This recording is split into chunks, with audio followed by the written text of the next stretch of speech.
TV7 news కి స్వాగతం. కార్మిక మంత్రి సుభాష్ పుట్టినరోజు సందర్భంగా 60 మంది అనాథ పిల్లల దత్తత. అంబేద్కర్ కోనసీమ జిల్లా రామచంద్రాపురం పట్టణంలో కార్మిక శాఖ మంత్రి వాసంశెట్టి సుభాష్ పుట్టినరోజు వేడుకలు హంగు ఆర్భాటాలకు దూరంగా అత్యంత నిడారంబరంగా జరిగాయి. తమ అభిమాన నాయకుని కలిసి జన్మదిన శుభాకాంక్షలు తెలిపేందుకు నియోజకవర్గ నలుమూలల నుండి అభిమానులు, ఎన్డీఏ కూటమి నాయకులు, కార్యకర్తలు వేలాదిగా వెంకటాయపాలెంలో శ్రీ సాయి మాధవానంద ఫంక్షన్ హాల్ కి చేరుకొని శుభాకాంక్షలను తెలిపారు. అలాగే జనసేన పార్టీ ఇన్ఛార్జ్ పొలిశెట్టి చంద్రశేఖర్ తన అభిమానులతో కలిసి ఫంక్షన్ హాల్కు వచ్చి మంత్రిని శాల్వా పూలమాలతో సత్కరించి శుభాకాంక్షలు తెలిపారు. ఈ మేరకు పలువురు కూటమి నాయకులు మంత్రి సుభాష్ చేస్తున్న అనాథ పిల్లల దత్తత కార్యక్రమానికి ప్రభావితులై తాము కూడా భాగస్వాములు అయ్యేందుకు పోటీ పడ్డారు. వేలల్లోనూ లక్షల్లోనూ విరాళాలు ప్రకటించారు.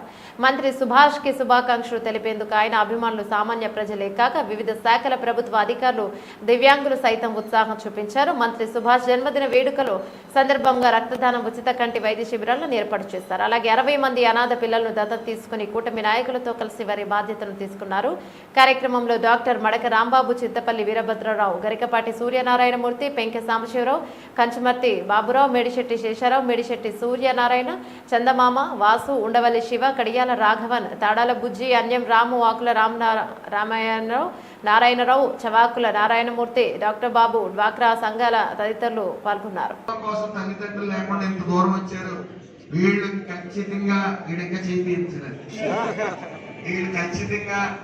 ఏదో సాధిస్తారు, జనానికి మళ్ళీ ఏదో చేస్తారనే నమ్మకం పూర్తిగా ఉంది. ఖచ్చితంగా నువ్వు కూడా ఏదో చేస్తావని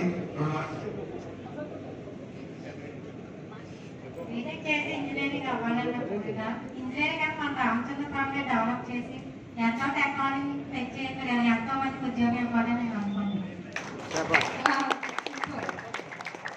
అలాగే మరొకసారి, ఎందుకంటే ఈ పిల్లలు ఇక్కడ చదువుకోవాలని ఆకాంక్షలో వచ్చి మరి ధైర్యంగా మాకు ఎవరు లేరని భయపడతా ఇంట్లో కూర్చోలేదు. అత్తే పాపం ఈ అమ్మాయి ఈవిడ మీ ఇంట్లో పనులు చేస్తారని నన్ను చదివించేదని వచ్చింది. విధంగా ఆ పిల్లల్ని కడుపులో పెట్టుకుని దాచుకుని మరి ఈ రోజున ఆవిడ ఈ రోజు పక్కింట్లోనే సాయం చేయదు. అలాంటిది ఆవిడ మరి ఈ రోజున నా దగ్గర తీసుకురావటం, ధైర్యంగా ఎంతమంది పిల్లలు మేము చదువుకుంటామని వచ్చారు. మీ అందరికీ కూడా ఇదే చెప్పడం, మీరు ఎంత ధైర్యంగా వచ్చారో అంత కష్టపడి చదవండి. మీకు ఉద్యోగం వచ్చేంత వరకు నాది బాధ్యత.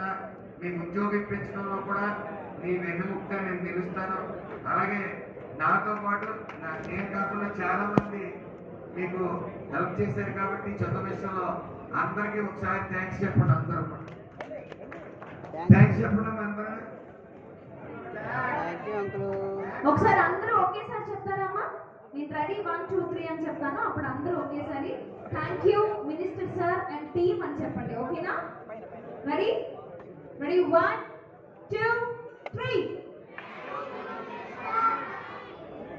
ఇలా థమ్స్ అప్ పెట్టి చెప్పండి. ఓకేనా? అని గట్టిగా చెప్పండి. Okay, ready? అందరూ థమ్స్ అప్ పెట్టండి, గట్టిగా చెప్పండి.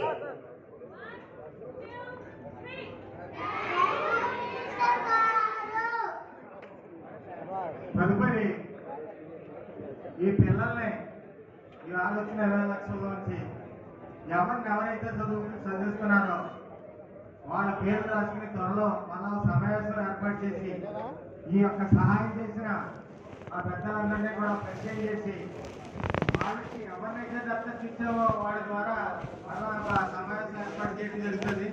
ఇలాగా ఆ పేదకు అమ్మాయి చదువు కట్టాల. ఈరోజు ఆ అమ్మాయి ప్రతిభా అవార్డు కూడా నామినేట్ అయి చంద్రబాబు నాయుడు గారి దగ్గర మరి అవార్డు తీసుకోబోతాం. ఈరోజు 60 కుటుంబాలని నేను ఈ కుటుంబాలు దత్తత తీసుకోవాలన్నప్పుడు చాలా మంది ఇక్కడ రామచంద్రపురం నియోజకవర్గంలో ఉన్న గొప్పతనం ఏంటంటే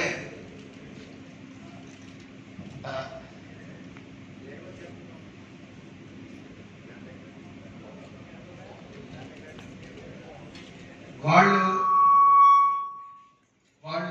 చదివించలేకపోయినా వాళ్ళు డబ్బులు ఇవ్వలేని పరిస్థితిలో ఉన్నా, ఎందుకంటే ఈ రామచంద్రపురం నియోజకవర్గంలో డబ్బున్న వాళ్ళు తక్కువ, 85% డబ్బులు లేని వాళ్ళే ఉన్నారు ఇక్కడ.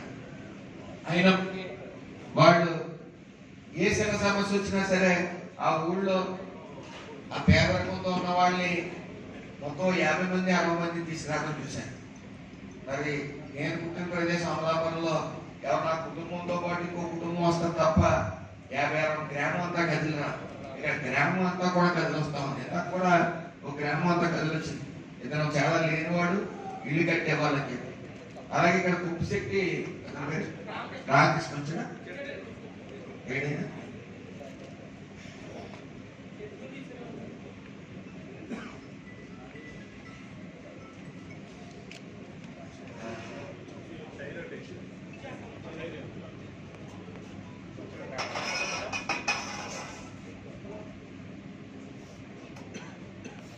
ఈయన కారణం ఏంటంటే పేద పిల్లలను చదివించడం అన్నది చాలా కష్టంతో కూడుకున్న విద్య.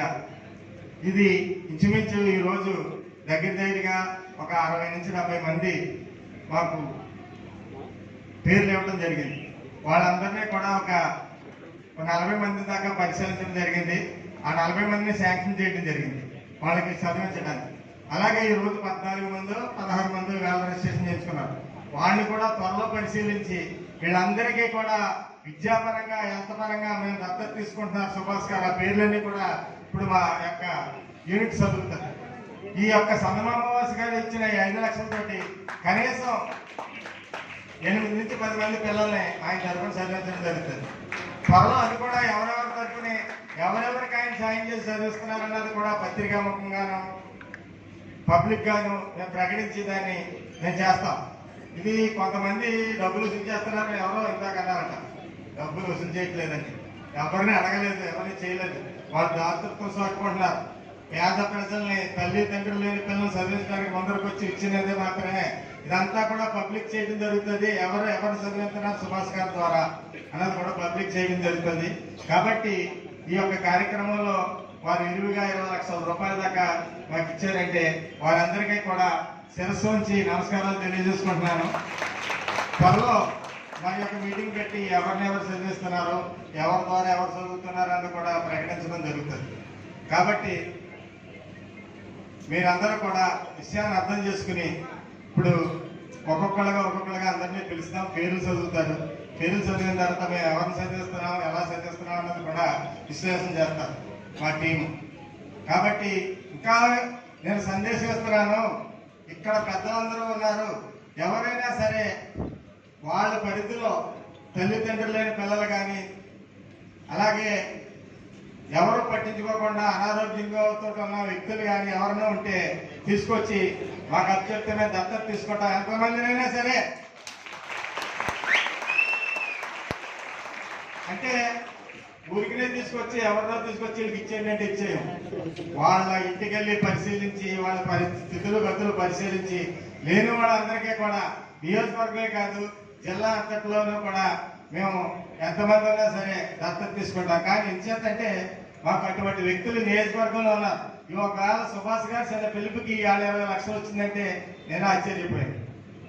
ఆ రకంగా కూడా సిఎస్ఆర్ ఫండ్స్ నుంచి పట్టుకొచ్చి మా సొంత నిధుల నుంచి అలాగే మా భాగస్వాములు మా అభిమానులు వీళ్ళందరితోటి కలిపి మేము ఎంతమంది ఉన్నా సరే చదివించడానికైనా ఆరోగ్యపరంగా బాగు చేయడానికైనా ఏ కార్పొరేట్ లెవెల్ ఆసుపత్రికి తీసుకెళ్లాలన్నా కూడా మేము వాళ్ళు లేని పరిస్థితులు అంటే వారికి సహాయం అందుతుందని ఈ సభాముఖంగా ప్రకటిస్తూ సెలవు తీసుకున్నాం.